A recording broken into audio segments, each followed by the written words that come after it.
चलो चालू करते हैं। हम लोग आज पढ़ने वाले हैं पजल।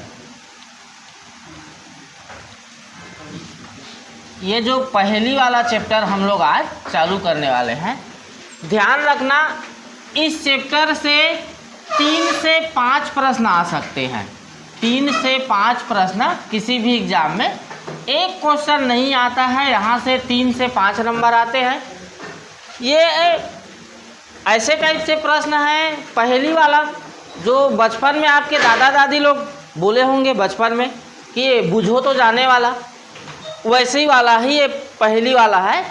अब इस चैप्टर में आपको सब चीज़ प्रश्न में ही दिया रहेगा, बस वो जानकारी है जो अव्यवस्थित रहेगा उसे ही क्या करना है, व्यवस्थित करना है। तो व्यवस्थित करने के लिए क्या बनाना होगा, तो व्यवस्थित करने के लिए आपको चार्ट बनाना होगा, डायग्राम बनाना होगा। क्या बनाना होगा, चार्ट, डायग्राम बनाना होगा। और दूसरा महत्वपूर्ण जानकारी है इसमें, एक तो रक्त संबंध से ज़्यादा प्रश्न पूछे जाते हैं, ब्लड रिलेशन से ज़्यादा प्रश्न पूछे जाते हैं। तो एक तो आपको चार्ट बनाना आना चाहिए और दूसरा क्या आना चाहिए, रक्त संबंध में हल्का फुल्का रिश्तों के बारे में जानकारी होना चाहिए। बस ये दो ही चीज़ से क्वेश्चन बन जाएगा। पूरा जानकारी प्रश्न में ही रहेगा, अव्यवस्थित रहेगा उसे ही क्या करना है, व्यवस्थित करना है। 3 से 5 नंबर यहाँ से पूछे जाते हैं। अब इसमें ऐसे सवाल नहीं, ये पहेली मतलब कुछ पहेली उटपटांग होते हैं, वही वाला, वो कौन सा चीज़ है जिसे बिना फोड़े हम यूज कर नहीं सकते, ऐसे टाइप से नहीं पूछे जाते हैं। ये सामान्य बोलचाल में तो अंडा है, अंडा को बिना फोड़े यूज कर सकते हो क्या, नहीं। चाहे अंडे को उबाल के खाओगे, आमलेट बना के खाओगे, लेकिन उसको फोड़ना ही पड़ेगा। ऐसे टाइप से प्रश्न आजकल नहीं पूछे जाते हैं, लेकिन छत्तीसगढ़ी में कहावत के रूप में पूछे जाते हैं। जैसे कि कल बताया था, किची किची 500 लाख बाटी एला नहीं जानबे कोलिहक नाती। ऐसे सवाल नहीं पूछे जाते हैं। ये जो जानकारी है अव्यवस्थित रहेगा उसे ही क्या करना है, व्यवस्थित। अब आपको चार्ट बनाना है, तो कैसे चार्ट बनाना है ये जानना है।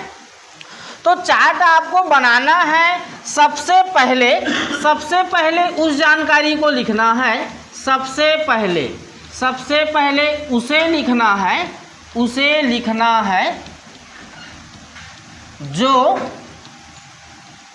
परिवर्तित ना हो। चार्ट बनाते समय इस बात का ध्यान देना है कि सबसे पहले उस जानकारी को लिखना है जो परिवर्तित ना हो। जैसे कि हो सकता है ABCD नाम दे दे, दिनों के दे दे, सोमवार मंगलवार, बिल्डिंग से संबंधित सवाल पूछ दे, बिल्डिंग 1 2 3 4 5 ऐसे। तो सबसे पहले उस जानकारी को लिखना है जो परिवर्तित ना हो। ठीक है, चलिए चालू करते हैं। इसके प्रश्न कैसे रहते हैं देखो, ये प्रश्न है, अगला प्रश्न बता रहा हूँ, 1 मिनट। चलो, ये सिंपल सा सवाल। 5 मित्र हैं, लिखेगा कोई नहीं ना, पहले समझना है। 5 मित्र हैं और उन पांचों का नाम दे दिया है जी। पांचों का नाम क्या है, PQRST। ये बिलासपुर से 5 विभिन्न शहर, रायपुर, देहरादून, जयपुर, चंडीगढ़, भोपाल की यात्रा करते हैं। 5 मित्र हैं, बिलासपुर में रह रहे हैं, आप में से समझ लो 5। अब आप बिलासपुर से 5 विभिन्न शहर जा रहे हो, कोई रायपुर जा रहा है, कोई चंडीगढ़ जा रहा है, कोई देहरादून जा रहा है, कोई भोपाल जा रहा है और कोई कहाँ जा रहा है, जयपुर। अब ये 5 मित्र 3 परिवहन का उपयोग करते हैं। कितने परिवहन का उपयोग करते हैं, 3 परिवहन के माध्यम है। अब ये परिवहन के माध्यम क्या क्या है, रेल है, कार है, क्या है जी, हवाई जहाज से यात्रा करते हैं। किसी भी एक परिवहन माध्यम का प्रयोग अधिकतम 2 लोग कर सकते हैं।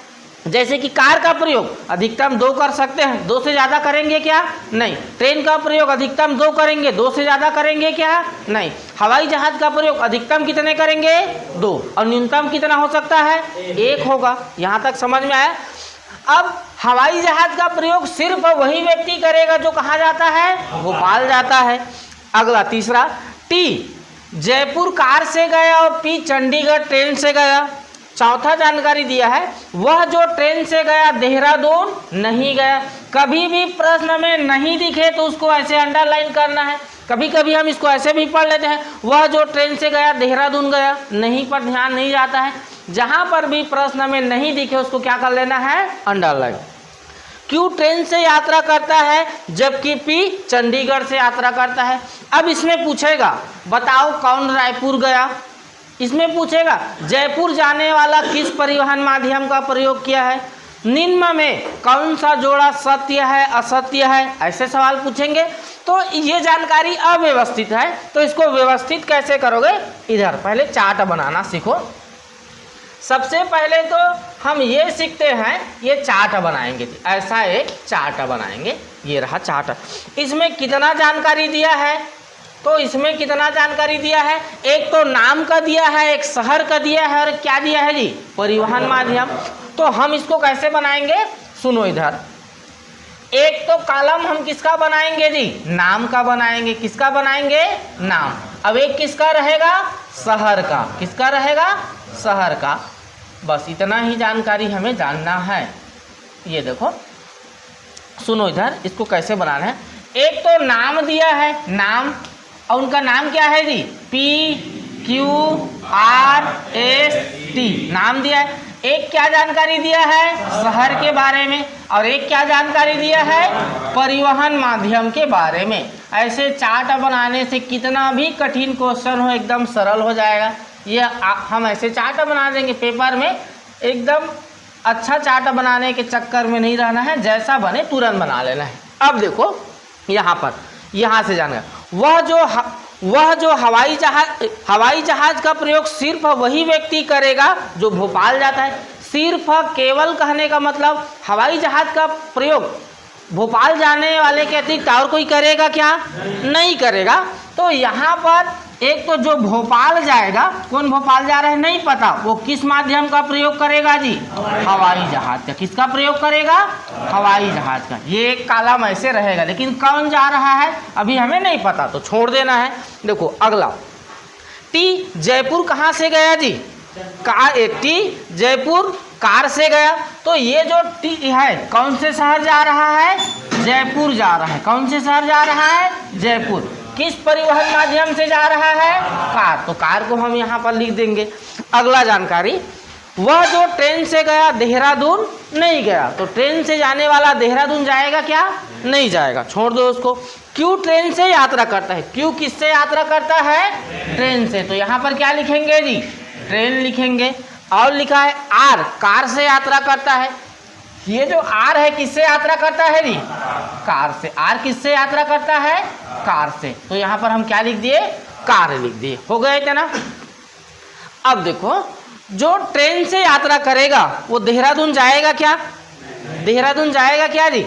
तो ट्रेन से ये वाला देहरादून हो सकता है क्या, ये वाला देहरादून नहीं होगा, बिल्कुल भी नहीं होगा। अब देखो, अब इसमें अब दो जगह खाली है। कितने जगह खाली है जी, दो जगह। तो या तो ये यहाँ पर आएगा या फिर कहाँ पर आएगा जी, यहाँ पर आएगा।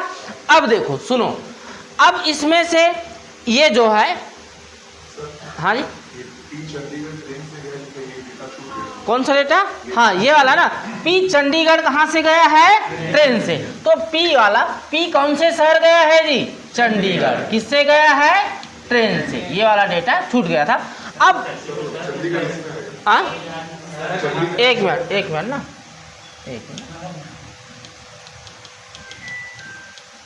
हाँ यहाँ पर देखो, पी कहाँ गया है, चंडीगढ़ कहाँ गया है, ट्रेन से गया है। पी कहाँ गया है, चंडीगढ़। कौन से शहर गया है, चंडीगढ़ गया है, चंडीगढ़। अब किस माध्यम से गया है जी, ट्रेन। अब देखो कौन सा शहर और परिवहन माध्यम वाला एक खाली है, एस वाला खाली है। तो ये कहाँ पर फिट होगा जी, यहीं पर फिट होगा, यहीं पर फिट होगा। तो इसको लिख देते हैं, ये कौन से शहर गया जी, भोपाल गया। और ये कौन से शहर गया, ये किस परिवहन माध्यम से, हवाई जहाज से। कहाँ से गया, हवाई जहाज से। ये हो गया। अब देखो, ये ट्रेन से जाने वाला देहरादून जाएगा क्या, नहीं जाएगा। तो देहरादून कहाँ आ जाएगा जी, यहाँ पर आ जाएगा, देहरादून। 5 शहर दिए हैं, 5 शहर में से 4 शहर आ गए, एक ही शहर बाकी है। कौन से शहर बाकी है जी? रायपुर। तो एक ही जगह है तो यहाँ पर क्या आ जाएगा? रायपुर आ जाएगा, आ जाएगा रायपुर। अब ये चार्ट बना लिए तो कुछ भी प्रश्न पूछेगा तो बनेगा। चलो सीखते हैं, अभी मत लिखो अभी।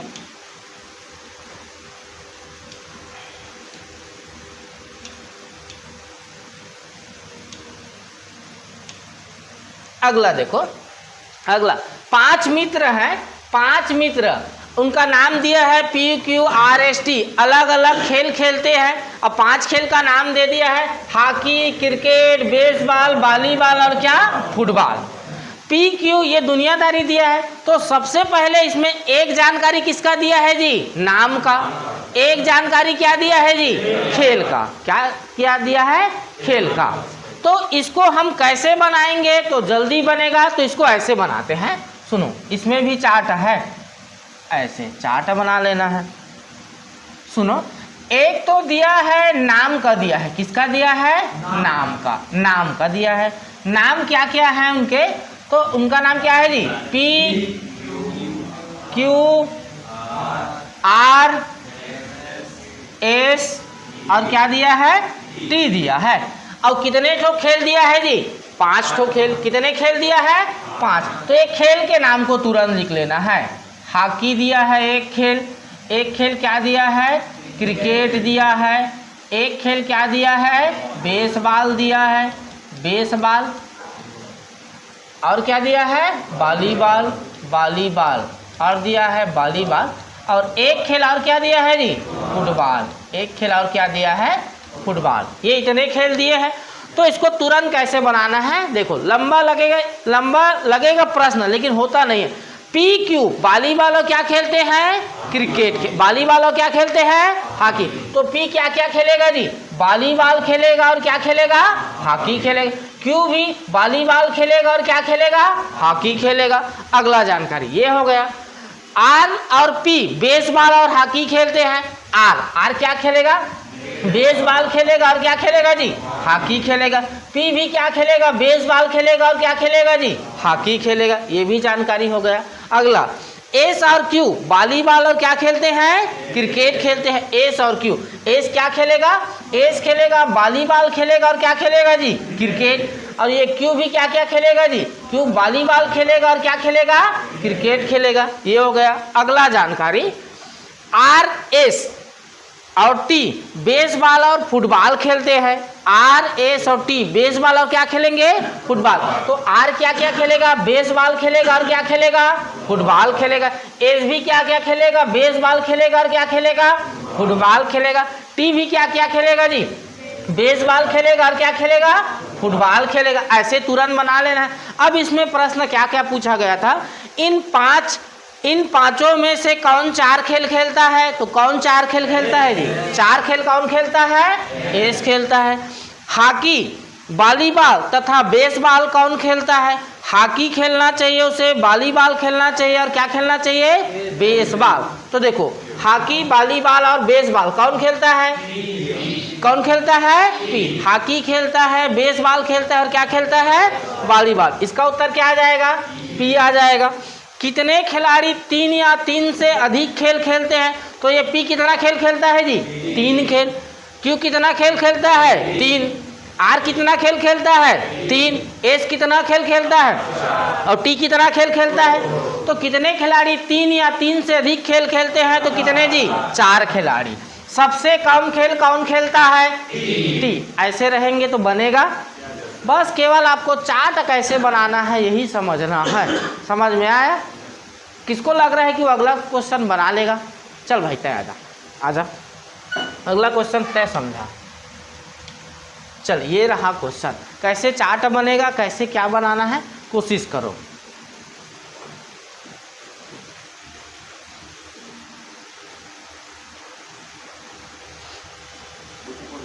ना छोड़ दो, अगला फिर सवाल दूंगा वो बनाना। यहाँ पर 5 नाम दिए हैं और 5 क्या दिए हैं जी? 5 क्या दिए हैं? विषय के नाम दिए हैं। नाम क्या क्या है इन लोगों का? तो नाम, एक का नाम क्या है? अंशिका, लिख लेंगे अंशिका। एक का नाम क्या है? चांदनी। नाम इधर उधर हो जाए कोई फर्क नहीं पड़ेगा। ब्रिजेश, आप 5 नाम लिखो, क्रम से लिखना जरूरी नहीं है। धीरज, धीरज, और क्या दिया है? आकाश। इतना बनाओगे। अब देखो इसमें जो भी जानकारी दिया है, दूसरा जानकारी ये दिया है कि ब्रिजेश और चांदनी अंग्रेजी और भौतिकी विज्ञान में क्या है जी? तेज है। ब्रिजेश किसमें तेज है? अंग्रेजी में तेज है और किसमें? भौतिकी। चांदनी भी अंग्रेजी और किसमें तेज है? भौतिकी विज्ञान। एक लाइन हो गया, ये भी हो गया। अंशिका और चांदनी अंग्रेजी और रसायन में तेज है। अंशिका किसमें तेज है? अंग्रेजी में तेज है और किसमें? रसायन में। चांदनी अंग्रेजी में तेज है और किसमें? रसायन। तेज है कहने का मतलब होशियार है जी। और आगे ये भी जानकारी हो गई। ब्रिजेश और धीरज गणित और भौतिकी में तेज है। ब्रिजेश किसमें तेज है? गणित में तेज है और किसमें जी? भौतिकी में।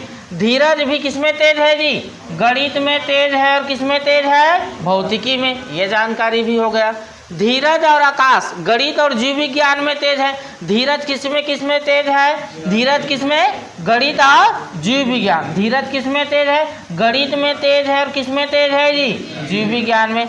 आकाश भी किसमें तेज है? गणित में तेज है और किसमें तेज है? जीव विज्ञान में तेज है। अगला जानकारी, आकाश जीव विज्ञान, रसायन और गणित में तेज है। ये आकाश किसमें तेज है? जीव विज्ञान में तेज है और किसमें जी? रसायन में तेज है और किसमें तेज है? गणित में तेज है। गणित में तेज है। हो गया। अब इसमें आपको प्रश्न पूछेगा, इस क्लास में कौन व्यक्ति सबसे ज्यादा विषय में कमजोर है? तेज देगा, पूछेगा किसको? कौन सा? अंशिका।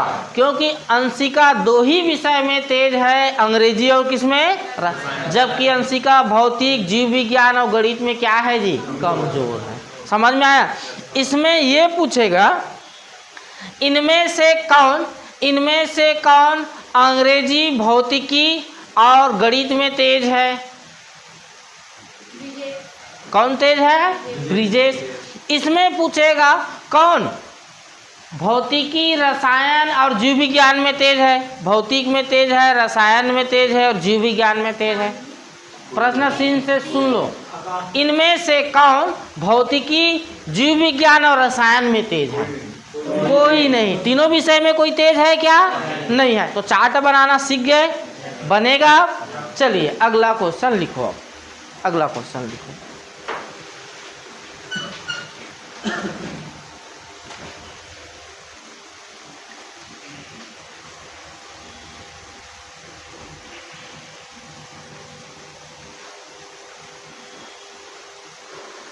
पांच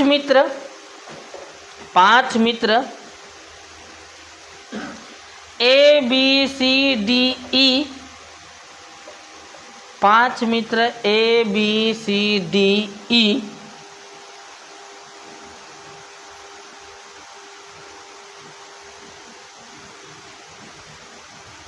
हरा, पीला, नीला, लाल, गुलाबी रंगों की कमीज पहनते हैं।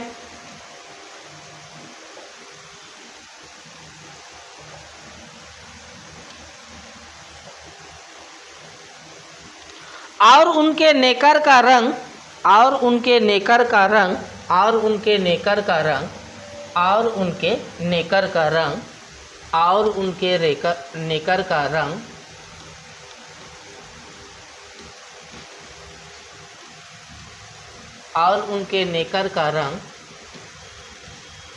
नेकर मतलब क्या होता है जी? पेन। नेकर मतलब होता है पेन। और उनके नेकर का रंग लिखो, सफेद, काला, भूरा, हरा व नीला है।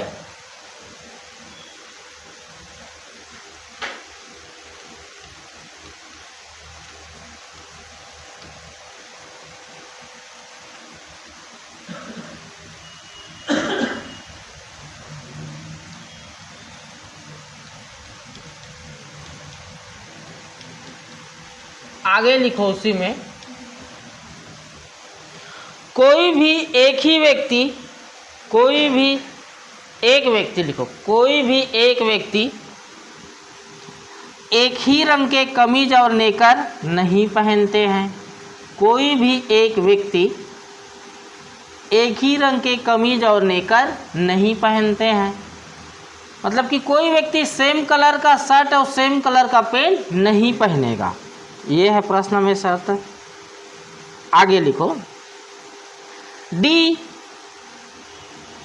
नीले रंग का कमीज, डी नीले रंग का कमीज, डी नीले रंग का कमीज, नीले रंग का कमीज एवं सी हरा रंग का नेकर पहनता है, एवं सी हरा रंग का नेकर पहनता है।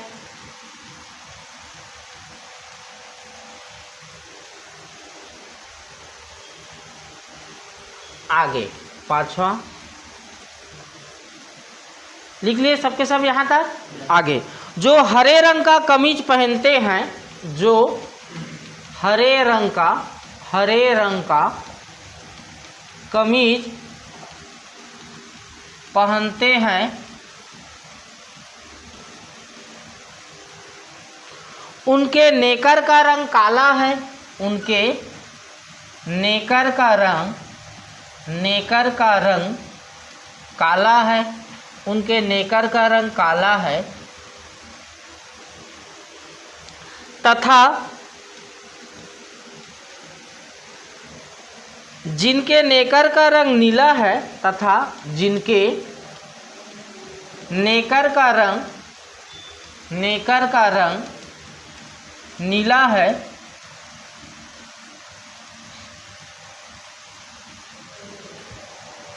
वह लाल रंग का कमीज पहनता है, वह लाल रंग का कमीज पहनता है।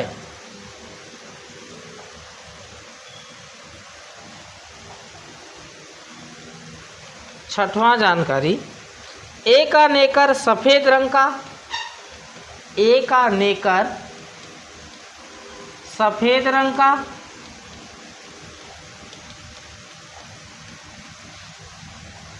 वह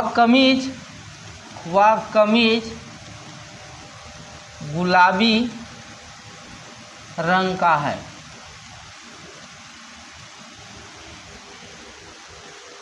सातवां जानकारी, बी का नेकर काला, बी का नेकर काला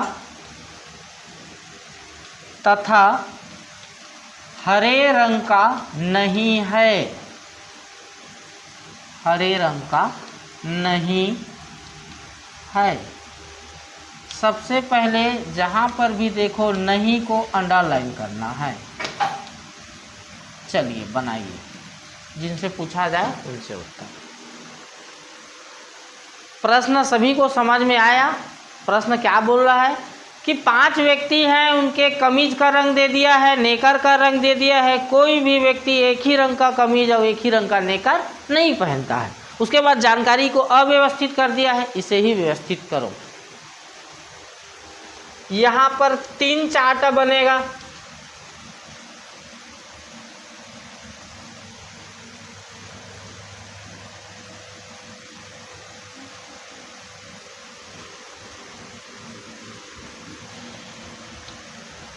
सबसे पहले आपको वही अभ्यास करना है कि कैसा चार्ट बनेगा। ये एक तो नाम का बनेगा और एक किसका बनेगा जी? कमीज का, और एक किसका? नेकर का। एक तो नाम का बनेगा और एक किसका बनेगा जी? कमीज का बनेगा, और एक किसका बनेगा? नेकर का, नेकर का। यही बनाना है आप। नाम में क्या क्या दिया है सभी का? ए, बी, सी, डी और क्या दिया है? ई दिया है। बस ऐसे चार्ट बना के जो जानकारी समझ में आ रहा है उसको भरो।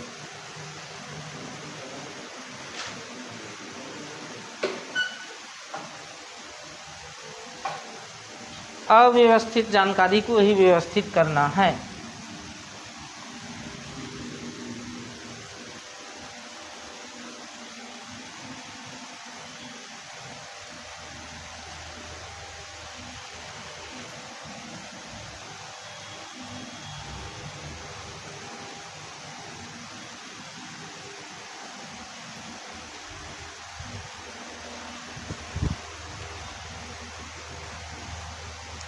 इसके बाद के प्रश्न में सबको बारी बारी से मैं बोर्ड में बनवाऊंगा।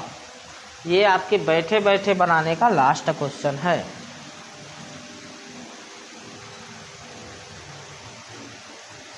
ये जटिल हो जाएगा, ऐसे प्रक्रिया में नहीं आ पाओगे उत्तर में, बहुत लंबा समय लगेगा। जो तरीका बता रहा हूँ वही तरीका एकदम बेस्ट है, उसी तरीका से बनाओ।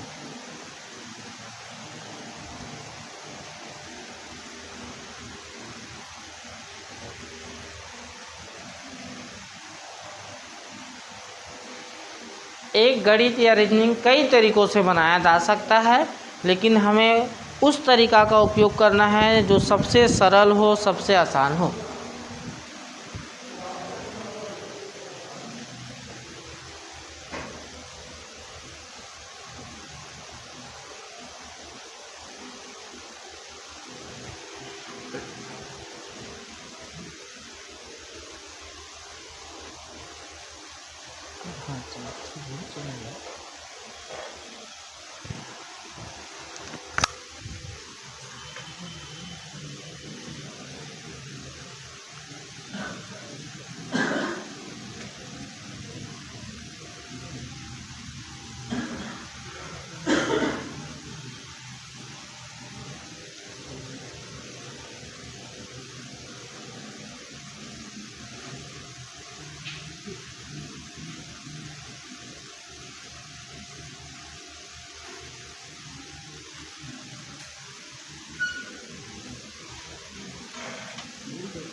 हो गया? हो गया? नहीं हुआ तो खड़ा होना पड़ेगा। इसमें क्या दिक्कत जा रहा है, क्यों नहीं करना? चलो इधर देखो, बनाना छोड़ दो ना, इसके बाद यही बनाओगे अपना। देखो इधर ध्यान से समझना है। कितने लोग हैं जो बना लिए? बस ठीक है। देखो नहीं बन पाया कोई बात नहीं। देखो 5 मित्र हैं, पांचों के नाम दे दिया है। क्या क्या दे दिया है जी? ABCDE ये नाम दे दिया है। और इनके कमीज का रंग दे दिया है हरा, पीला, नीला, लाल, गुलाबी। नेकर का रंग दे दिया है सफ़ेद, काला, भूरा, हरा, नीला। कोई भी एक व्यक्ति एक ही कलर का कमीज और नेकर नहीं पहनता है। अब देखो जो जानकारी सबसे पहले है उसको लिखते हैं जी। देखो यहाँ पर अब ये जानकारी, ए का नेकर का रंग क्या है? सफ़ेद। और कमीज का रंग क्या है? गुलाबी। तो ए के नेकर का रंग क्या है जी? क्या है जी? सफ़ेद। तो यहाँ क्या लिख देंगे? सफ़ेद। ए के कमीज का रंग क्या है जी? गुलाबी। तो ये हो गया इतना जानकारी। इधर देखो सरिता मत लिखना, इधर देखो। ए का कमीज और नेकर, तो कमीज में क्या कलर हो गया? गुलाबी का काम हो गया। नेकर में किसका हो गया जी? सफ़ेद का। हो गया इतना। आगे देख लेते हैं और कौन सी जानकारी है। देखो डी नीले रंग का क्या पहनता है? कमीज। तो डी नीले रंग का क्या पहनेगा जी? कमीज पहनेगा। डी नीले रंग का कमीज पहनेगा। सी हरा रंग का क्या पहनेगा जी? नेकर। सी के नेकर का रंग क्या है? हरा। तो कमीज में और क्या हो गया? नीला। नेकर में और क्या हो गया? हरा। हो गया यहाँ तक। एकदम सिंपल बेसिक तरीके से बनाना है। ये लाइन भी पूरा हो गया हमारा। अब देखो इधर देखो, जो हरे रंग का कमीज पहनता है उनके नेकर का रंग क्या है? काला।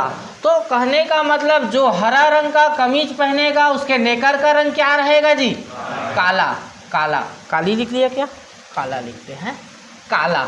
ये दोनों किसी एक जगह पर फिट होंगे। समझ में आया? कमीज को मैंने पहले लिखा है तो कमीज को, नेकर को बाद में लिखा है तो नेकर को। यदि इसको उल्टा लिखे होते, नेकर को पहले, तो इसको ऐसे लिखते। समझ में आया? अब यहाँ तक जो हरे रंग का कमीज पहनता है उनके नेकर का रंग क्या है? काला। तथा जिनके नेकर का रंग नीला है वह लाल रंग का क्या पहनता है? कमीज। तो जो पहले में कमीज वाला है, जो लाल रंग का कमीज पहनेगा, लाल रंग का कमीज, उसके नेकर का रंग क्या रहेगा जी? नीला। उसके नेकर का रंग क्या रहेगा? नीला। ये भी कहीं पर फिट होगा, कहाँ पर फिट होगा भी नहीं पता, लिख के रखना है। आगे आगे बी का नेकर काला तथा हरे रंग का नहीं है। बी का नेकर काला रंग का हो सकता है क्या? नहीं। हरा रंग का हो सकता है क्या? नहीं। हरा रंग का हो सकता है क्या जी? नहीं। तो इसको इसके बगल में लिखना, ऐसे काट देना कि ये नेकर में काला नहीं आना चाहिए और क्या नहीं आना चाहिए? हरा नहीं। आ गया यहाँ तक समझ में? अब देखो, दो जगह कमीज और नेकर में खाली कहाँ है? ये बी वाला में खाली है और किस में खाली है जी? ई वाला में। तो ये दोनों किस, या तो इसमें से एक बी में आएगा और एक किस में आएगा? ई में आएगा। यहाँ तक कन्फर्म है? अब देखो क्या आएगा, ये वाले को देखो, हरा और काला वाला यहाँ लिख सकता हूँ क्या मैं इसको? क्यों नहीं लिख सकता? क्योंकि बी के नेकर का रंग काला नहीं होना चाहिए। तो निश्चित ही ये कहाँ आएगा जी? यहाँ आएगा। तो यहाँ आ जाएगा लाल, आ जाएगा लाल। और क्या आ जाएगा?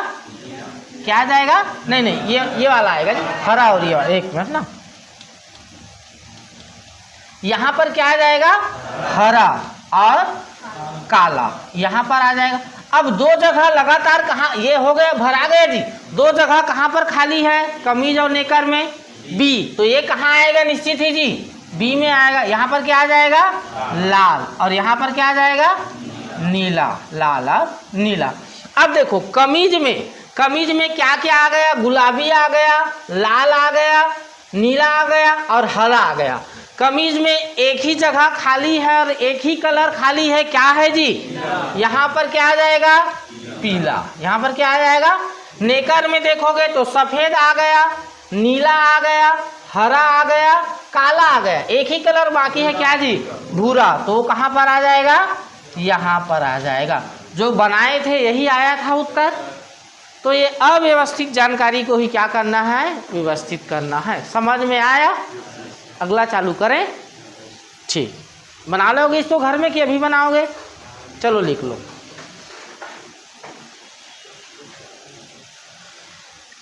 एक भी चीज समझ में नहीं आए तो बार बार पूछना है। 3 नंबर का सवाल है, इतना लंबा चौड़ा, एक प्रश्न पेपर में एक पेज में केवल प्रश्न ही रहेगा, तो एक ही सवाल नहीं पूछेगा।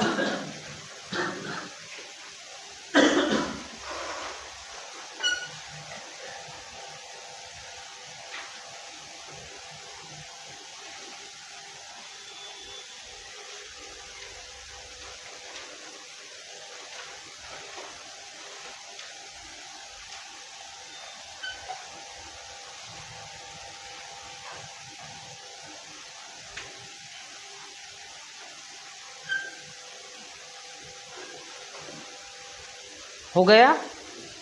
आगे बढ़ें। चलो अगला सवाल लिखो। तल मंजिल से ऊपर, मैं भी लिख रहा हूं प्रश्न। अब ये प्रश्न आप यहीं बना के बताओगे।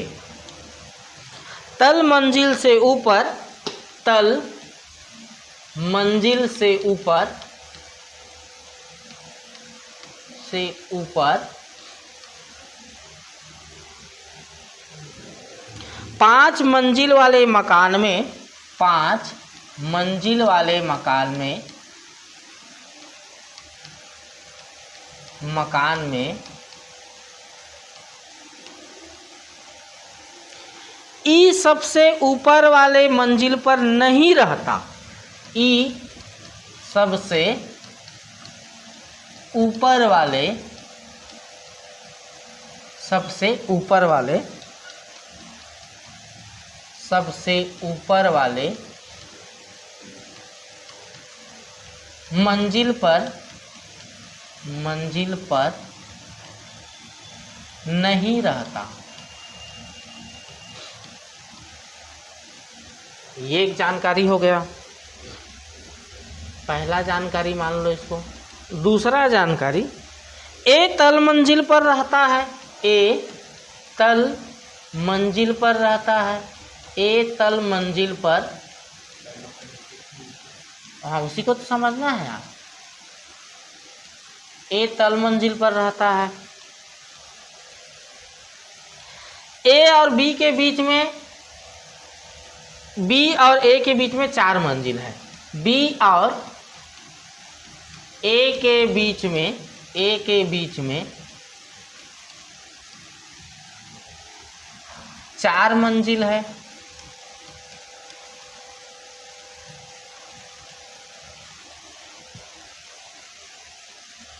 अगला जानकारी, बी के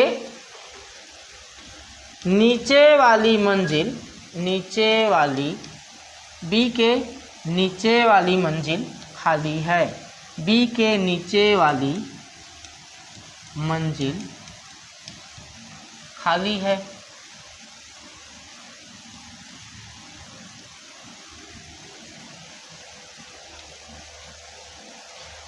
सी डी और ई के बीच में रहता है। सी डी और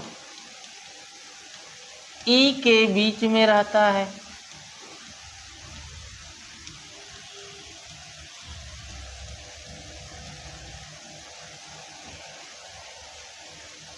छठवां, डी ए के तुरंत, तुरंत शब्द का मतलब बता चुका हूँ, तुरंत ऊपर वाली, ऊपर वाली मंजिल पर, मंजिल पर नहीं रहता।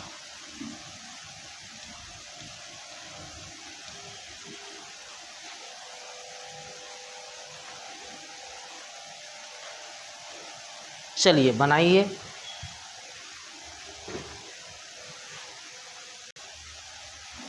इधर देखो, सबसे पहले इधर देखो, सबसे पहले प्रश्न को पढ़ोगे, उसके बाद सोचोगे कि डायग्राम कैसे बनाना है। कोई नहीं लिखेगा ना, इधर देखो, उसके बाद यही बनाना पड़ेगा। तो आपको जीवन में मान लेते हैं आपको पेड़ काटना है, पेड़ काटना है, आपको दे दे कि एक पेड़ काटना है, बहुत बड़ा पेड़ काटना है, और समय दे दे आपको 2 घंटा में वो पेड़ काटना है। तो आप सबको कुल्हाड़ी दे दिया जाए, तो 99% लोग क्या करेंगे कि एक पेड़ है और उसको कुल्हाड़ी दे दिया जाए। अब बोले इसको पेड़ को 2 घंटे में काटना है, जो व्यक्ति जितना जल्दी काटेगा उसको विजेता घोषित किया जाएगा।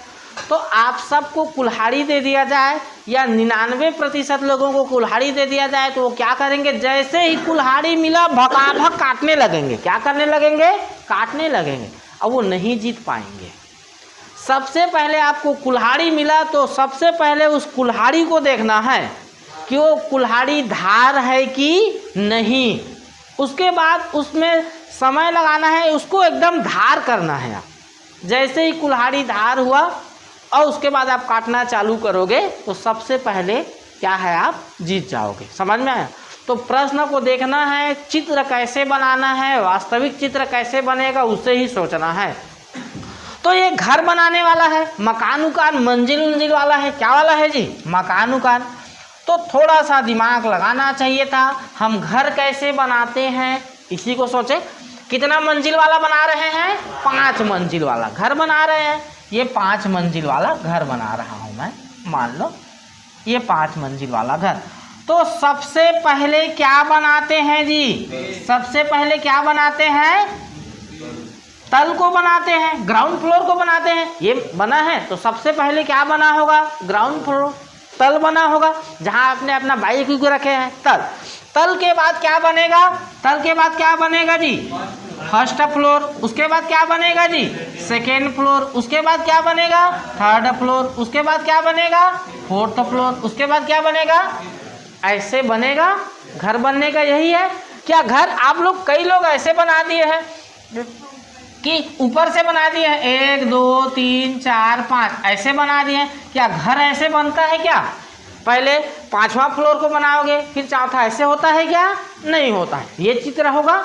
अब देखो यहाँ पर, इधर देखो, अब इसमें भरना सेकेंडों में भरना चाहिए था। देखो क्या क्या जानकारी। ए किस मंजिल पर रहता है जी? तल। तो ए कहाँ पर रहता है? यहाँ पर क्या लिख देंगे? ए रहने वाली कहाँ की है? महलों की है क्या? ए कहाँ पर रहती है? तल। ये हो गया। ए और बी के बीच में कितने हैं जी? 4 मंजिल। तो बी इधर नीचे हो सकता है क्या? नहीं। तो 1 2 3 4 यहाँ पर कौन रहेगी? बी। कह सकते हैं ए और बी के बीच में कितने हैं? 4। हो गया। अगला जानकारी, बी के नीचे वाली मंजिल क्या है जी? खाली है। बी के नीचे वाली मंजिल क्या है? खाली है। तो यहाँ पर क्या छोड़ देंगे? खाली है, कोई नहीं है यहाँ पर। हो सके आप किराएदार बन सकते हो। अगला जानकारी, सी डी और ई के बीच में रहता है। देखो सी है, ये डी और किन के बीच में रहता है जी? ई। या तो ऐसे होंगे ऐसे तीनों, या फिर ऐसे हो सकते हैं, सी यहाँ पर होगा, ई यहाँ पर होगा और डी यहाँ पर। इन दोनों में से कोई एक होगा। दोनों कंडीशन में कह सकते हैं सी डी और ई के बीच में है, सी डी और ई के बीच में है। इन दोनों में से कोई एक कंडीशन होगा। क्या होगा नहीं पता, दोनों को लेके चलना है। अब देखो ये लिख लिए। देखो डी ए के तुरंत ऊपर वाली मंजिल पर नहीं है। यदि मैं इसको यहाँ फिट करूँ तो यहाँ ये क्या डी के ऊपर क्या आ जा रहा है जी? ए के ऊपर क्या आ जा रहा है? तो ए के ऊपर डी हो सकता है क्या? ए के तुरंत ऊपर वाली मंजिल पर नहीं रहता कौन जी? डी। तो ये वाले को फिट कर सकते हैं क्या? नहीं। ये वाला फिट हो जाएगा भाई। क्या आ जाएगा यहाँ पर? क्या आ जाएगा? ई आ जाएगा, सी आ जाएगा और यहाँ पर क्या आ जाएगा? डी आ जाएगा। हो गया। अब कुछ भी प्रश्न पूछे, तीसरे मंजिल पर कौन है? कौन सा तल खाली है? इसमें पूछेगा कि ये ए और डी के बीच में कौन कौन है? सी और ई। चार्ट बनाने पर जो प्रश्न पूछा जाए वो बनेगा। समझ में आया? तल वाले मकान को पहले तल से बनाओगे। हाँ जी, कैसे बना रहे हैं? हाँ सेम बना रहे हैं। मैं 1 2 दिन तो हो सके नहीं देखे रहे हो यहाँ। हाँ ठीक ना। तो घर बनाने का ये तरीका है। समझ में आया? अब चलो अगला सवाल लिखो।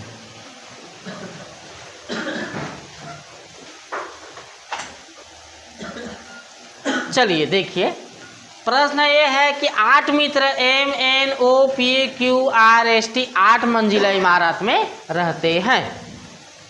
देखो इधर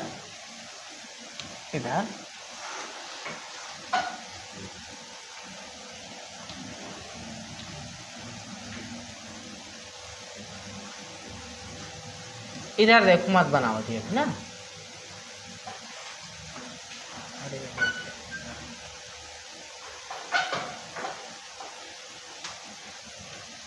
देखो इधर कितने मंजिला इमारत?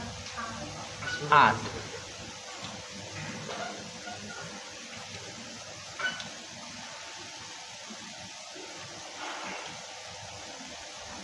आठ मंजिला इमारत में रहते हैं।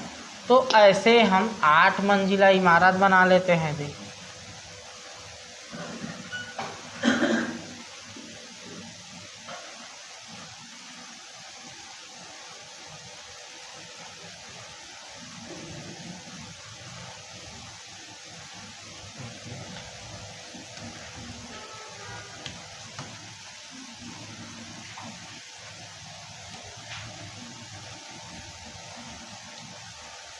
यहाँ पर पेन कैसे नहीं चल रहा है?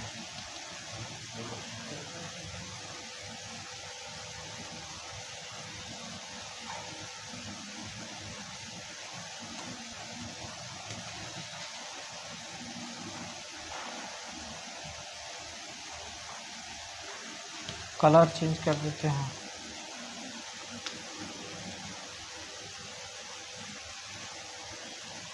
पेन क्या हो रहा है? ये देखो 8 मंजिला इमारत बना लेते हैं हम लोग पहले। 8 मंजिला इमारत।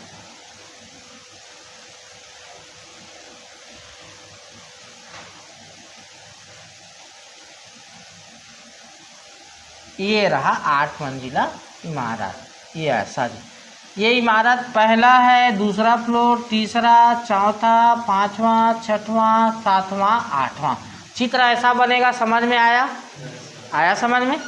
ठीक, मत लिखो ना, कुछ लोग पीछे वाले लिख रहे हैं, मत लिखो। सुनो इधर, क्यू एक विषम क्रमांक वाली मंजिल पर रहता है लेकिन 7 में नहीं। क्यू 7 में हो सकता है क्या?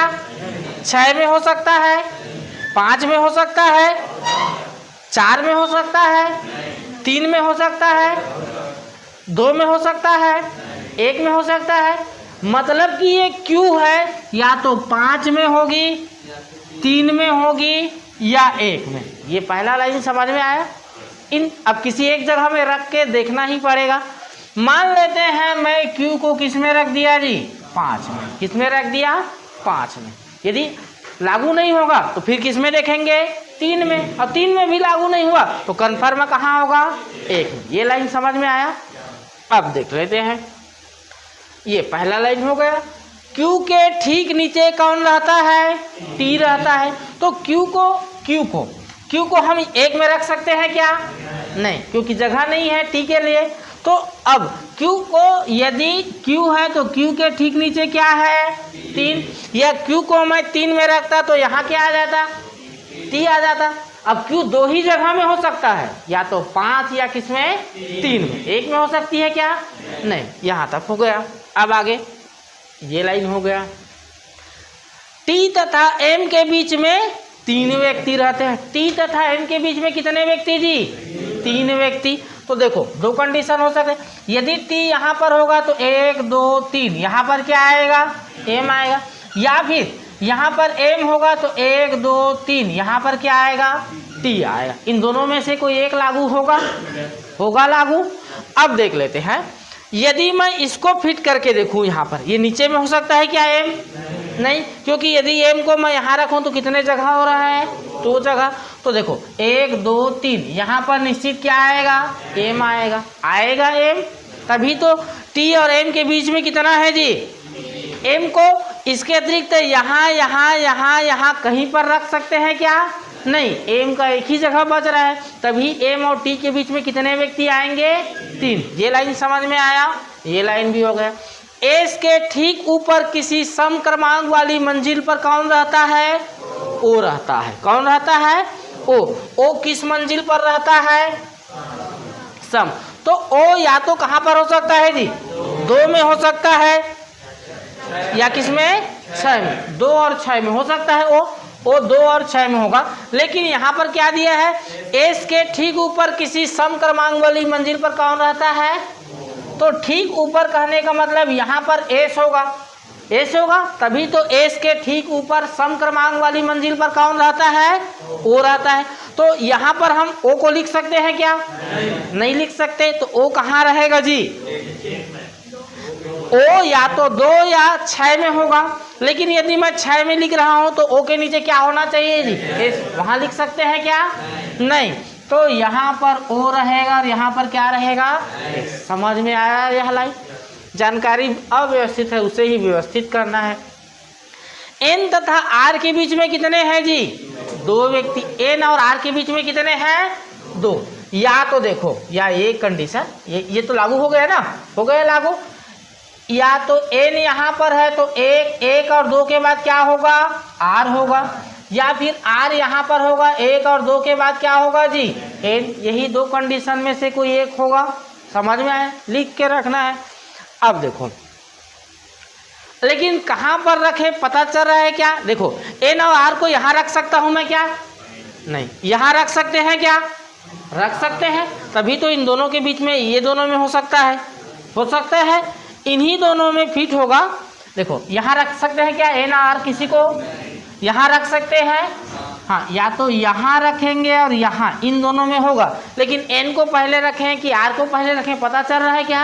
नहीं, छोड़ दो उसको। आर के ऊपर किसी मंजिल पर कौन रहता है जी? एम रहता है। आर के ऊपर किसी मंजिल पर कौन रहता है? एम रहता है। आर के ऊपर किसी मंजिल पर कौन रहता है? एम रहता है। ये भी पता नहीं चल रहा है। अब देखो, आर मंजिल 5 में नहीं रहता है। आर मंजिल 5 में रहेगा क्या? नहीं रहेगा। तो अब किसको रखें बताओ? इन दोनों में से किसको रख के देखें? आर किस में रहेगा? 6 में। तो यहाँ आर 6 में रहेगा तो यहाँ पर क्या आ जाएगा जी? एन आ जाएगा। अब देखो पढ़ के देखते हैं। एन तथा आर के बीच में कितने व्यक्ति हैं? 2 व्यक्ति। एन और आर के बीच में कितने हैं? 2 व्यक्ति। और क्या दिया है? आर के ऊपर किसी मंजिल पर कौन रहता है? एम। आर के ऊपर किसी मंजिल पर कौन है जी? एम है एम। अब देखो, अब क्या नाम छूट गया है? क्या नाम छूट गया है? इसमें से एक जगह खाली है, क्या नाम छूटा है इसमें से? क्या छूटा है? जगह कितने हैं? यहाँ पर क्या आ जाएगा? पी आ जाएगा। घर में बनाओगे? ठीक, अगला सवाल लिखिए।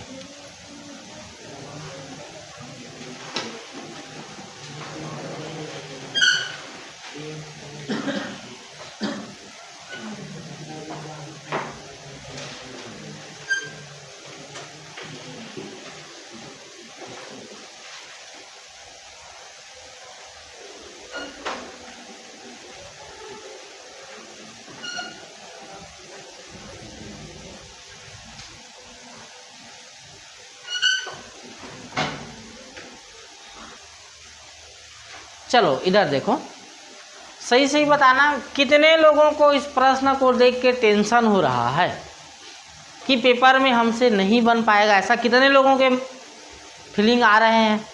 ऐसा सबको बन जाएगा? आ रहा है? बन जाएगा जैसे आ रहा है कि डर लग रहा है? बनेगा ना। देखो, डरना नहीं है ना, डरोगे तो कुछ हासिल नहीं होगा, नहीं बनेगा तो बार बार सीखोगे, कैसे नहीं बनेगा, उसको बनना पड़ेगा। सुनो इधर, देखो इधर, सबसे पहले तो आपको ऐसे एक चार्ट बनाना है, ऐसे चार्ट बनाओगे। अब देखो इसमें क्या क्या जानकारी दिया है जी?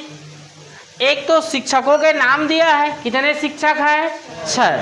क्या दिया है? शिक्षकों के नाम दिया है, नाम दिया है। अब एक जानकारी क्या दिया है जी? ऐच्छिक विषय, और एक क्या दिया है? अनिवार्य। तो एक तो शिक्षकों का क्या दिया है? नाम दिया है, तो हमें नाम लिख लेते हैं। शिक्षकों का क्या दिया है? नाम दिया है। एक क्या दिया है? अनिवार्य विषय। क्या दिया है जी? अनिवार्य विषय, अनिवार्य विषय। और एक क्या दिया है जी? ऐच्छिक विषय। क्या दिया है? ऐच्छिक विषय। अनिवार्य विषय कहने का मतलब वह विषय जिसे उसे पढ़ाना ही होगा। ऐच्छिक विषय कहने का मतलब मन लागी तो पढ़ाई और मन नहीं लागी तो नहीं पढ़ाए। समझ में? अनिवार्य ऐच्छिक विषय। अब ये 6 शिक्षक है, स्कूल में कितने शिक्षक हैं? 6 शिक्षक हैं। 6 के क्या दिया है जी? नाम दिया है। 6 का क्या दिया है? नाम। क्या नाम है उनका? ठीक, उनका नाम क्या है? ABCD नाम। एक का नाम क्या है? A। एक और का नाम क्या है? B। और नाम क्या है? C। और नाम क्या है? D। और नाम क्या है? E। और एक और नाम क्या है जी? F। ये रहा शिक्षकों का क्या है? नाम है। ये कलर उसमें नहीं दिखेगा ऑनलाइन में ठीक से, इसमें दिख रहा है? दिख रहा है? देखो इधर दिख रहा है, ठीक से दिख रहा है? हाँ देखो इधर। अब देखो ये लाइन तो हो गया। डी का ऐच्छिक विषय क्या है? इतिहास। तो डी का ऐच्छिक विषय में क्या लिखेंगे जी? इतिहास। डी का ऐच्छिक विषय क्या है? इतिहास। इतिहास लिख दिए। फिर दिया है यह अन्य 3 शिक्षकों का क्या है? अनिवार्य। तो ये अनिवार्य 3 में क्या आएंगे? इतिहास। लेकिन किस में आएगा पता है क्या? नहीं, छोड़ देना है। आगे देख लेते हैं। आगे ई और एफ का भौतिक विज्ञान क्या है? एक विषय है। ई और ये देखो, ई और एफ का भौतिक विज्ञान एक विषय है, लेकिन अनिवार्य है कि ऐच्छिक है। पता चल रहा है क्या? नहीं, आधा अधूरा जानकारी है, छोड़ देना है। जो जानकारी पहले एकदम क्लियर कट हो उसे ही पहले लिखना है। एफ का अनिवार्य विषय क्या है जी? गणित। तो एफ का अनिवार्य विषय क्या आ जाएगा? गणित। यहाँ पर क्या लिख दिए? गणित। अब देखो एफ का अनिवार्य विषय क्या है? गणित। और एफ का एक विषय क्या है जी? भौतिक। तो एफ का यहाँ पर एक विषय क्या आ जाएगा जी? भौतिक विज्ञान। क्या आ जाएगा? भौतिक। यहाँ तक सभी को समझ में आया? आया समझ में? अब आगे इतिहास व अंग्रेजी ए का विषय है। इतिहास और अंग्रेजी किसका विषय है? ए का। लेकिन ऐच्छिक और अनिवार्य की अवहेलना करते हुए डी के ऐच्छिक और अनिवार्य विषय का क्या है? उल्टा है। डी का उल्टा कौन है जी? ए।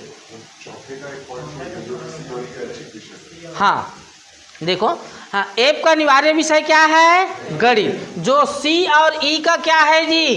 ऐच्छिक। हाँ एफ का अनिवार्य विषय क्या है? गणित। और ये गणित सी और ई का क्या है जी? ऐच्छिक विषय। तो सी का ऐच्छिक विषय में क्या आ जाएगा जी? गणित। गणित आ जाएगा। ई के ऐच्छिक विषय में क्या आ जाएगा जी? गणित। ये लाइन भी हो गया। अब ये लाइन पूरा हो गया। हो गया।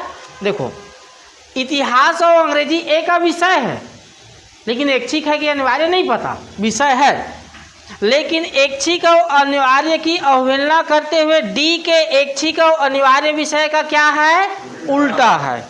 कौन उल्टा है? ए। और ए का विषय इतिहास और अंग्रेजी क्या है? विषय। ए का विषय है, लेकिन डी का क्या है जी? उल्टा है। तो डी का ऐच्छिक विषय क्या है? तो ये ए का क्या हो जाएगा? इतिहास जी, अनिवार्य विषय। और ए का इतिहास और कौन सा विषय है? इतिहास और क्या है? अंग्रेजी। तो ये क्या हो जाएगा? ऐच्छिक विषय में क्या आ जाएगा जी? और ए का उल्टा कौन है? डी। या डी का उल्टा कौन है? ए है। तो ये देखो, डी में यहाँ पर क्या आ जाएगा जी? सहमत हो अंग्रेजी आएगा, क्योंकि ए और डी एक दूसरे के क्या है? उल्टा है। अनिवार्य और ऐच्छिक का जस्ट क्या है? उल्टा है। ये लाइन भी हो गया। अब देखो, रसायन शास्त्र इनमें से केवल एक का ऐच्छिक विषय है। ऐच्छिक विषय में कितना जगह खाली है? एक। और यहाँ पर क्या आ जाएगा? रसायन शास्त्र। क्या आ जाएगा? रसायन शास्त्र। रसायन शास्त्र। अब देखो, ये लाइन भी हो गया। इस स्कूल में एक ही महिला शिक्षक है जिनका अनिवार्य विषय क्या है जी? अंग्रेजी। तो यहाँ पर यह काय महिला है, बाकी ये सब क्या हो जाएंगे जी? प्लस। मतलब क्या बतलाया था?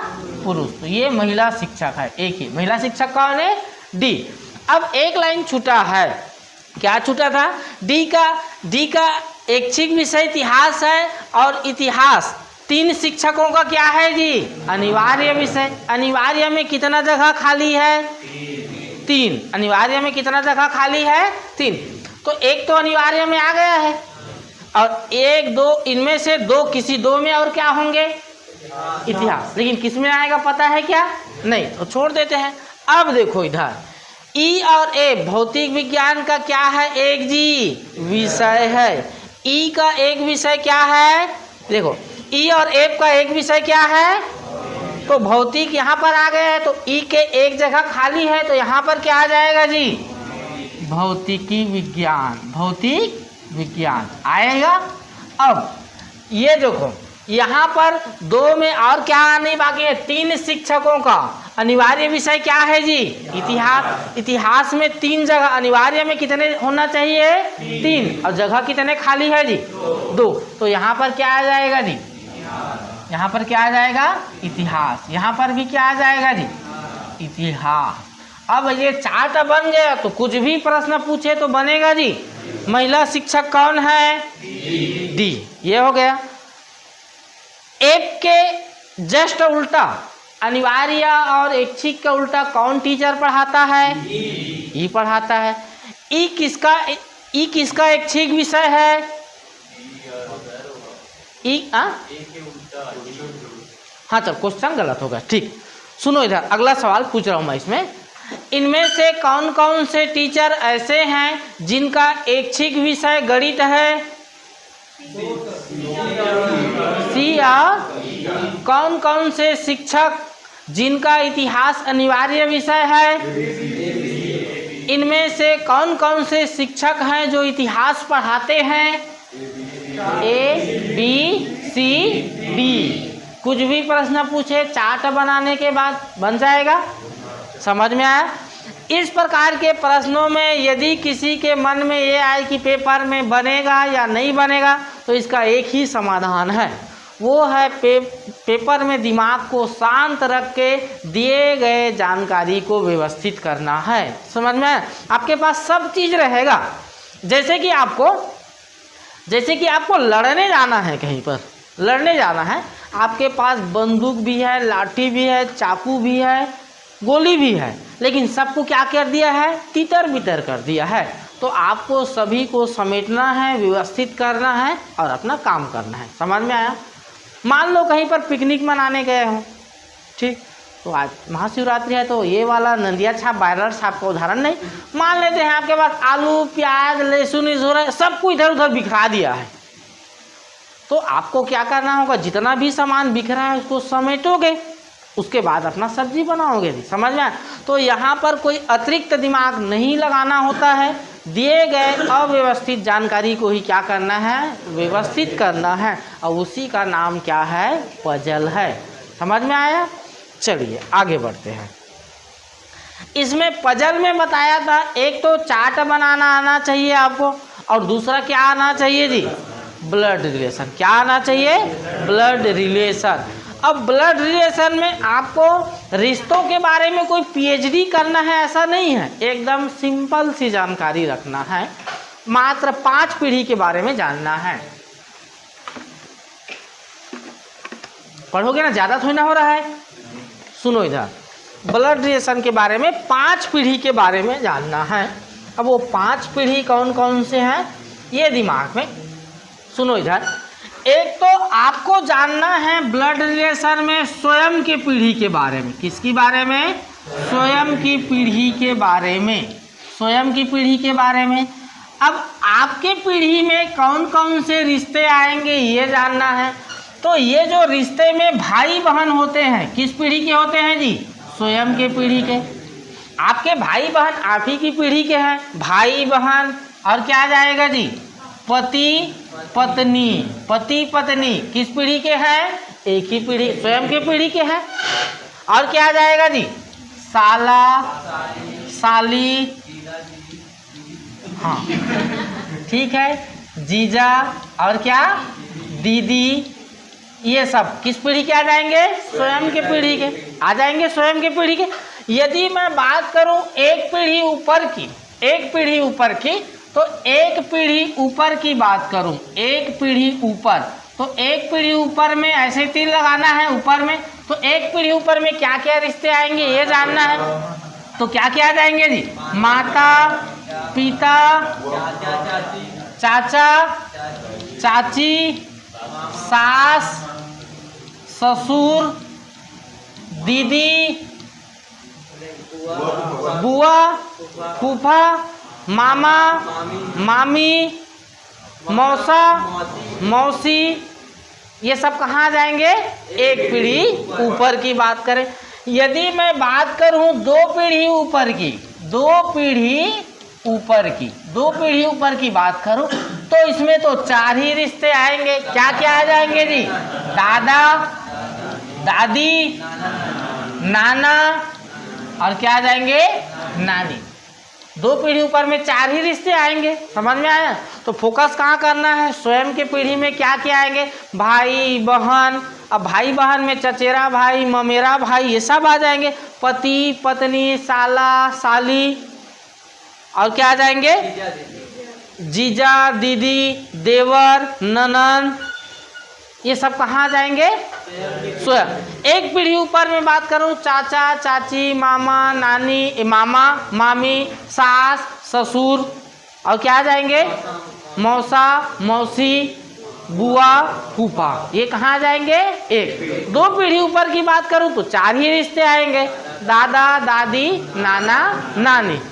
यदि मैं बात करूं एक पीढ़ी नीचे की बात करूं, एक पीढ़ी नीचे की बात करूं, एक पीढ़ी नीचे, तो एक पीढ़ी नीचे में कौन कौन से आपके आ जाएंगे। तो आपका क्या आ जाएगा जी, पुत्र पुत्र, और क्या आ जाएगा, पुत्री, बेटा बेटी, और क्या आ जाएंगे जी, आपके आ जाएंगे दामाद, और क्या आ जाएंगे जी, बहू, और क्या आ जाएंगे जी, भांजा, और क्या आ जाएंगे जी, भांजी, और क्या आ जाएंगे जी, भतीजा भतीजी। ये कहाँ आ जाएंगे, एक पीढ़ी नीचे की बात। आपके आपके एक पीढ़ी नीचे में क्या क्या आ जाएंगे? पुत्र, पुत्री, बेटा, बहू, दामाद, भांजा, भांजी, भतीजा, भतीजी, ये सब आ जाएंगे एक पीढ़ी नीचे। यदि मैं बात करूं 2 पीढ़ी नीचे की बात करूं, 2 पीढ़ी नीचे, तो 2 पीढ़ी नीचे में ही 4 रिश्ते आएंगे। यहाँ पर क्या आ जाएंगे? पोता, पोती, नाती और क्या? नतनीन, नतनीन, ये 4 ही रिश्ते आएंगे। कितने रिश्ते आएंगे? 4 रिश्ते। तो इतने रिश्तों के बारे में जानना है, समझ में आया? अब ये जानना है यहाँ पर पोता, पोती, नाती, नतनीन ये किसको बोलते हैं, ये जानना है। तो सुनो, इसको कैसे याद रखो। ये आप स्वयं हो, ये आप हो, ये आप हो जी। अब मान लेते हैं आपका एक पुत्र हुआ, एक क्या हुआ? पुत्र। और एक मान लेते हैं आपकी क्या हुआ? पुत्री, पुत्री हुआ। तो आपके पुत्र का भी कोई ना कोई बेटा या बेटी होगी, होगी ना। तो यहाँ पर पुत्र लिख लेता हूँ मैं, और यहाँ पर क्या लिख लेता हूँ? पुत्री। तो देखो, आपका पोता कौन होगा? आपके पुत्री कौन होगा? और यहाँ पर भी आपके जो भी बेटी होगी उसका भी कोई ना कोई पुत्र होगा, और उसका भी क्या होगी? पुत्री। इस प्रकार से पीढ़ी आगे बढ़ते जाता है। 1 से क्या होना? 2 होना, और 2 से क्या होना? 3 होना, और 3 से क्या होना? 4 होना, और 4 के बाद बर्बाद होना। 1 से 2 होना मुहावरे का अर्थ है शादी होना। 1 से क्या होना? 2 होना का शादी होना। 2 से 3 होना का मतलब बच्चे, बच्चे, एक बच्चे। और फिर 2 से 4 होना मतलब दूठा लड़का, हम 2 और हमारे 2, और उधर के बाद बर्बादी। हाँ, समझ में आया? तो ये आपका, आपके पुत्र के पुत्र को क्या बोलोगे? पोता। क्या बोलोगे? पोता। ये याद रखना है। प प प प प, पुत्र, पुत्र, पुत्र। तो पुत्र के पुत्र को क्या बोलते हैं? पोता। और पुत्र के पुत्री के पुत्री को क्या बोलते हैं? पोती। क्या बोलते हैं जी? पोती। और बेटी के बेटा को क्या बोलते हैं? नाती। और बेटी के बेटी को क्या बोलते हैं? नतनीन। क्या बोलते हैं? नतनीन। मतलब कि ये पोता का आप क्या होंगे? यदि आप पुरुष हैं तो दादा, समझ में आया? आप महिला हैं तो दादी, इन दोनों का। अब बेटी के बेटी के बेटी के इसके इसके यदि आप पुरुष हो तो क्या होगे? मामा दादा, नाना। नाना को ही मामा दादा बोलते हैं। महिला हो तो क्या हो जाओगे आप जी? नानी। और छत्तीसगढ़ी में मामा दई। यहाँ तक समझ में आया? इस रिश्तों की बात करें तो इस रिश्तों में ये पोता, पोती, नाना, नाती, नतनी समझ में आया? पोता मतलब पुत्र के पुत्र को क्या कहते हैं? पोता। पोती मतलब पुत्र के पुत्री को क्या बोलते हैं?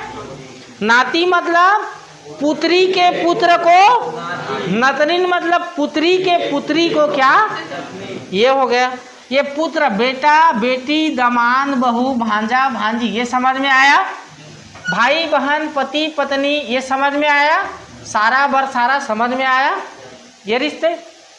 साढ़ू किस पीढ़ी में आएंगे जी? स्वयं के पीढ़ी में। साढ़ू किस में आएंगे? स्वयं के पीढ़ी में। साढ़ू किस पीढ़ी में आएंगे? स्वयं के पीढ़ी। और साढ़ू का परिभाषा कुछ लोगों को पता होगा, नहीं पता होगा तो बता दो। साढ़ू किसे बोलते हैं? बता दो भाई मगर। साढ़ू जीजा को? हाँ, सही परिभाषा साढ़ू का।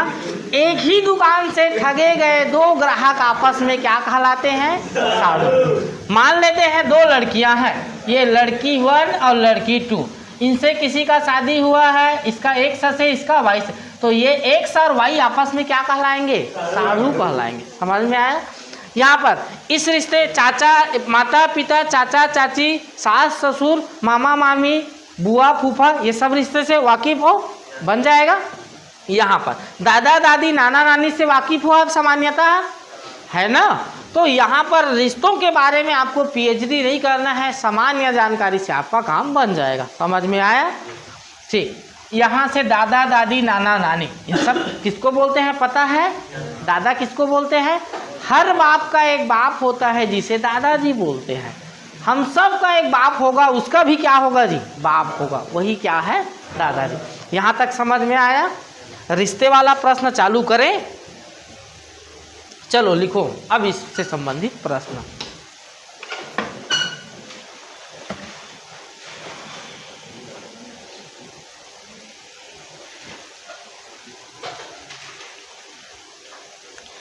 एक परिवार में 6 सदस्य हैं।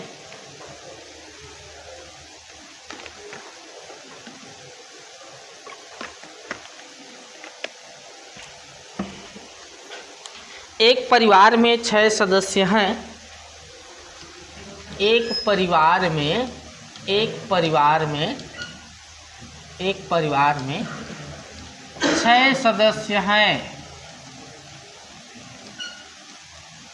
एक परिवार में 6 सदस्य। अब इन 6 सदस्यों का नाम है A, B, C, D, E और क्या जी? एक। प्रश्न में ज़्यादा से ज़्यादा क्या देगा? इनका नाम देगा जी।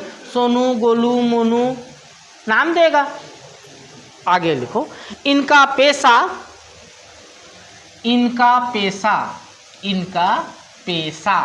पेशा कहने का मतलब क्या जी? व्यवसाय। क्या काम करते हैं ये, वही उनका क्या है? पेशा। इनका पेशा है मनोवैज्ञानिक, साइकोलॉजिस्ट, मनोवैज्ञानिक, प्रबंधक,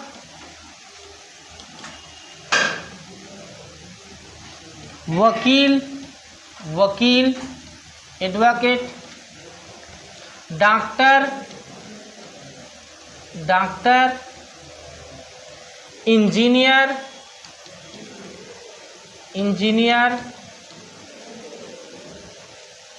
एवं जौहरी मतलब समझ गए जी? सोने चांदी का व्यापार करने वाला। समझ में आया? तो एक परिवार में कितने सदस्य हैं? 6। नाम क्या है? A, B, C, D, E, A। इनका व्यवसाय क्या है? पेशा क्या है? मनोवैज्ञानिक, साइकोलॉजिस्ट है, प्रबंधक है, वकील है, डॉक्टर है, इंजीनियर है और क्या है? जौहरी। समझ? मतलब 6 के 6 का कोई ना कोई काम है और सब कमाऊ वाले हैं। आपके और हमारे घर में तो ऐसा स्थिति है कि 6-7 लोग हैं और 6-7 लोग में से एक का भी नौकरी नहीं है। समझ में आया? और एक परिवार में 1-2 के नौकरी लग जाए तो लाइफ झिंगा लाला हो जाता है। अब इनका तो सबका नौकरी है। समझ में आया यहाँ तक? आगे एक चिकित्सक का, यहाँ अगला दूसरा जानकारी लिख रहा हूँ। चिकित्सक एप का दादा है। चिकित्सक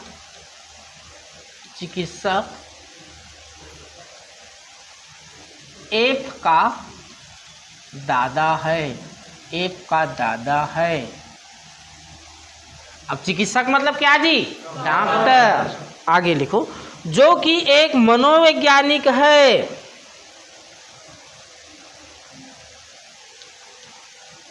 अल्प विराम रहेगा। जो कि एक मनोवैज्ञानिक है।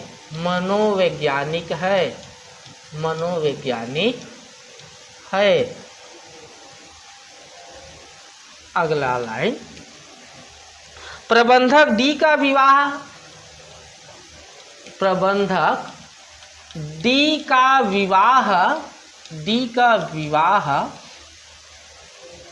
ए से हुआ है।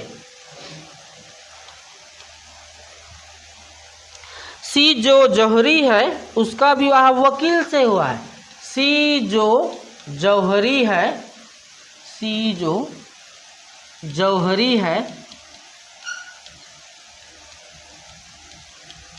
उसका विवाह वकील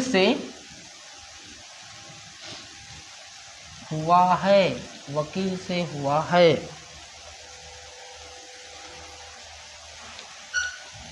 बी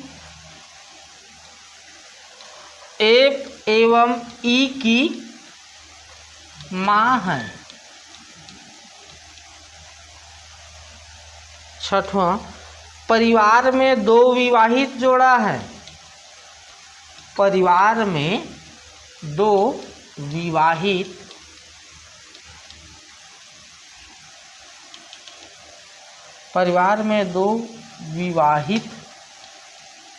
जोड़ा है, मतलब दो लोगों का शादी हो चुका है।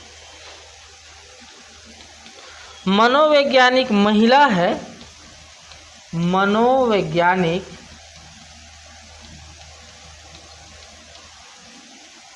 महिला है। जबकि पुरुष इंजीनियर है। जबकि पुरुष इंजीनियर है।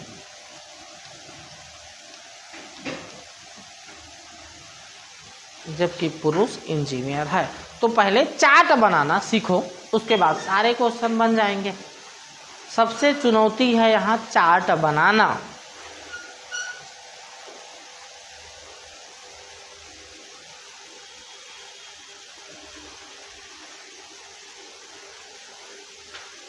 चार्ट बनाना सीखना है। बिना चार्ट के प्रश्न बनाना बहुत कठिन हो जाएगा, और चार्ट बनाना सीख गए तो एकदम सरल लगेगा। और एक बार में नहीं बने तो हेडेक नहीं लेना है। आप हमारे पास सीखने आए हैं और हम आपको सिखा के रहेंगे।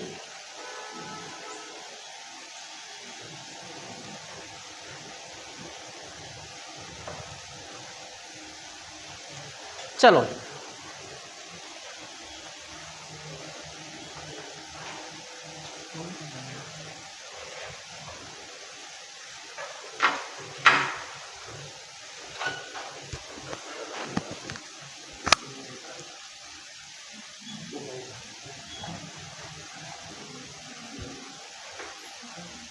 हेलो,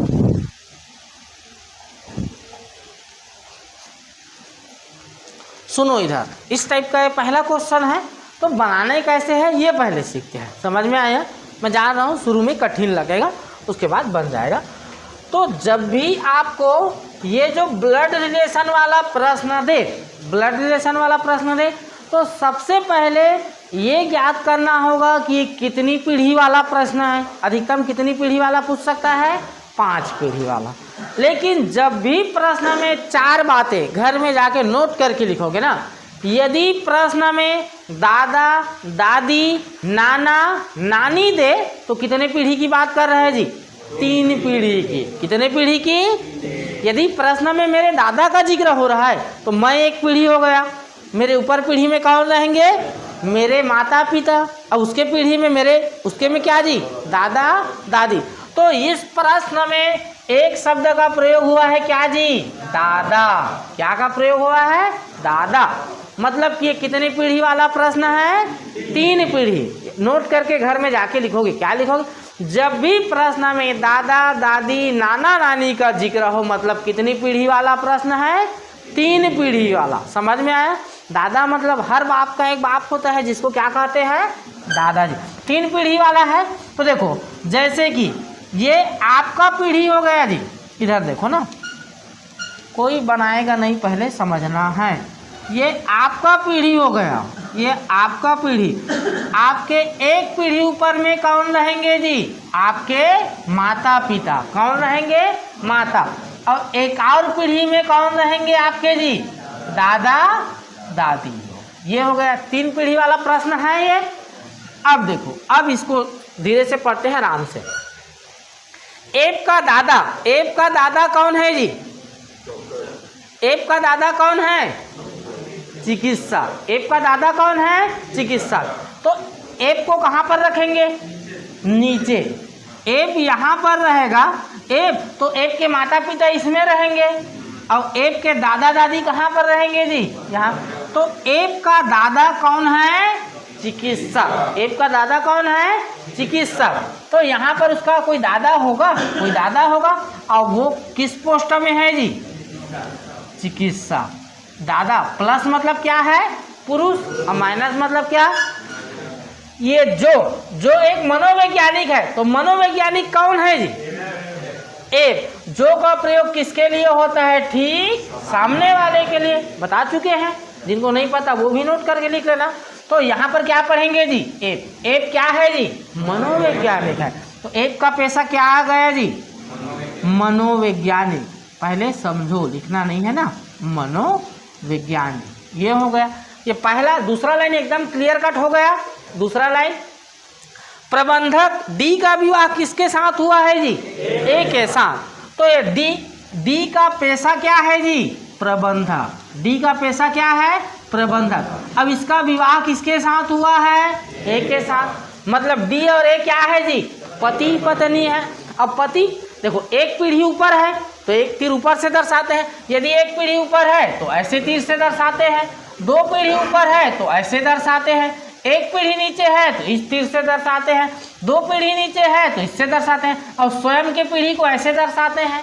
अब बताया था पति पत्नी के रिश्ते को कैसे दर्शाना है? टेढ़े लाइन से। कैसे दर्शाना है?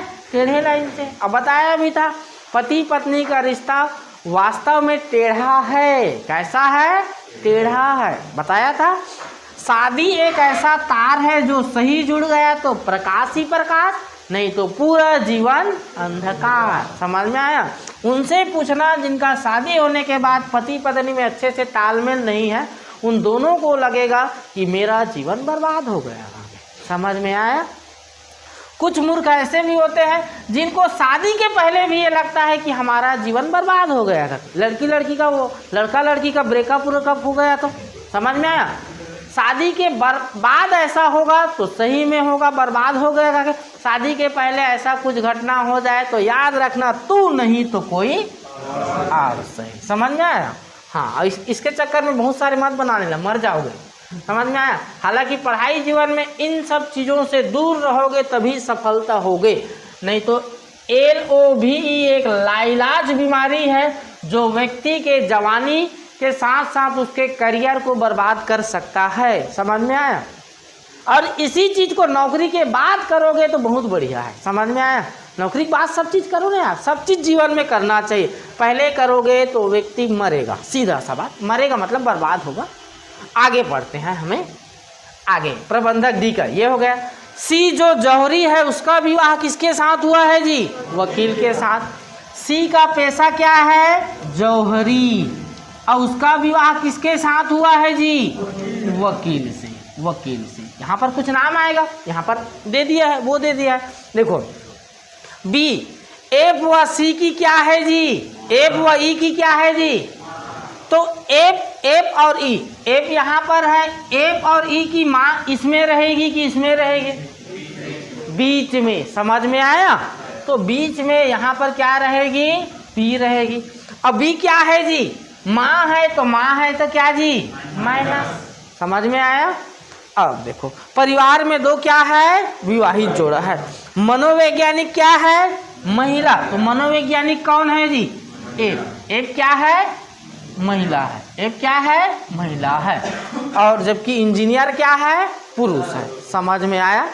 अब यहाँ पर देखो इन दोनों को हमें फिट करना है। फिट करना है दोनों नाम में, ABCD वाला में दो जगह कहाँ पर खाली है? ऊपर में। तो ये कहाँ फिट होगा जी? इसको मैं यहाँ फिट कर सकता हूँ क्या? यहाँ फिट कर सकते हैं क्या? इसको कहाँ फिट करेंगे? यहाँ पर। तो देखो यहाँ पर ये देखो डी का पेशा क्या दिया है जी? प्रबंधक। तो यहाँ पर क्या लिखेंगे? प्रबंधक। और डी का विवाह किससे हुआ है जी? ए से हुआ है। समझ में आया? यह लाइन समझ में आया? अब ये पुरुष है तो ये क्या हो जाएगी जी? महिला हो जाएगी। हो गया? अब ये नाम हमारा फिट हो गया। ये नाम अब ये कहाँ फिट होगा जी? यहाँ पे देखो, यहाँ पर एक नाम आ गया है, एक ही नाम बाकी है। तो यहाँ पर सी का पेशा क्या है जी? जौहरी। और जौहरी का विवाह किससे हुआ है जी? वकील। तो यहाँ पर क्या लिखेंगे जी? वकील। अब ये महिला है तो ये क्या हो जाएगा जी? पुरुष। ये क्या हो जाएगा? पुरुष। अब इतने में एक ही पेशा बचा है क्या जी? इंजीनियर। तो सबका पेशा आ गया। तो ये ई क्या है जी? इंजीनियर। ई क्या है? इंजीनियर। अब इंजीनियर को प्रश्न में क्या बतलाया है जी? पुरुष। तो ये क्या हो जाएगा? पुरुष। अब इसमें कुछ भी प्रश्न पूछे तो बना लोगे। इसमें पूछेगा कौन कौन से सदस्य महिला हैं, तो महिला कौन कौन से हैं जी, डी बी ए। कौन कौन से सदस्य पुरुष हैं, तो ए सी ई। समझ में आया। इसमें पूछे, इसमें ये प्रश्न पूछे कि ए का बेटा कौन है, सी। ए का बहू कौन है, बी। ए का पोता कौन है, ई। समझ में आया। बी की डी क्या लगती है, सास। क्या लगेगी, सास। इस प्रकार से क्वेश्चन समझ में आया। समझ में आया। आपको बताया गया था कि क्लास 11 से कितना तक चलेगी, 1 तक। नियम के अनुसार समय हो गया है 1। आप लोग हालांकि आने में लेट करते हो, लेकिन हम आने में और छोड़ने में कभी भी लेट नहीं होंगे। आज के लिए इतना ही। जय श्री राम। हर हर महादेव। जाइए शाम को घूमो फिरो मस्त यहाँ।